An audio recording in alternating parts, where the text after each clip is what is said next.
বাংলাদেশ জামায়াতে ইসলামী যুদ্ধাপরাধী, সহিংসতাকারী ও জঙ্গি তকমা আছে দলটির নেতাকর্মীদের উপর। বিভিন্ন আন্দোলনের সহিংসতা দায়ে বেশ মামলা ও সাজাও হয়েছে দলটির নেতাকর্মীর। কোটা আন্দোলন ঘিরে বিভিন্ন সহিংসতায় আবারও আলোচনায় উঠে এসেছে জামায়াতে ইসলামের নাম। আওয়ামী লীগ নেতৃত্বাধীন 14 দলের সভায় জামায়াত শিবিরকে নির্ভয়ে আদেশে নিষিদ্ধ হতে পারে দলটি আলোচনা উঠেছে।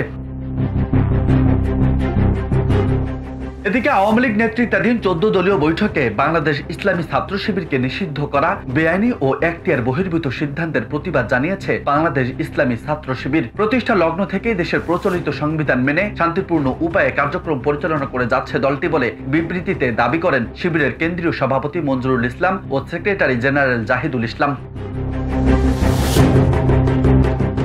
14 দলের সিদ্ধান্তকে স্পষ্টতই স্বৈরাচারী আচরণের বহিঃপ্রকাশ মন্তব্য করা হয়েছে শিবিরের বিবৃতিতে। শিবির নিষিদ্ধকে গণতান্ত্রিক দেশের জন্য আত্মঘাতী সিদ্ধান্ত জানানো হয়েছে ওই বিবৃতিতে। দেশবাসী এই বেআইনি, আত্মঘাতী ও হঠকারী সিদ্ধান্ত মেনে নেবে না বলেও হুঁশিয়ারি দেয় বাংলাদেশ ইসলামী ছাত্র শিবির। ফলে পূর্বের সহিংসতার তকমা পাওয়া জামায়াতে ইসলামী ও তাদের অঙ্গ সংগঠনগুলো আবারও আন্দোলনে নামবে এমন শঙ্কা করছে অনেকেই। আন্দোলনে নামলে সহিংসতা কিংবা অদ্ভুত পরিস্থিতি সৃষ্টি হয় কিনা তা নিয়েও শঙ্কা সৃষ্টি হয়েছে মানুষের মাঝে। যদি আন্দোলনে নামে তাহলে কি হবে দেশের? একের পর এক আন্দোলনে কোন পথে যাবে বাংলাদেশ?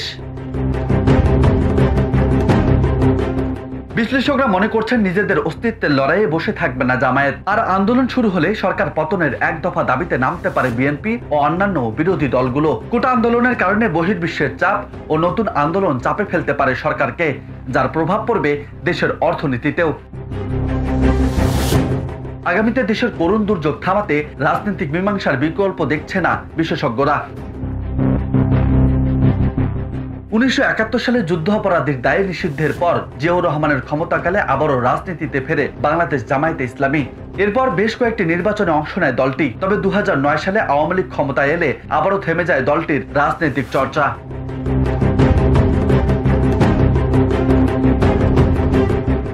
রাজু আহমেদ, বার্তা 24।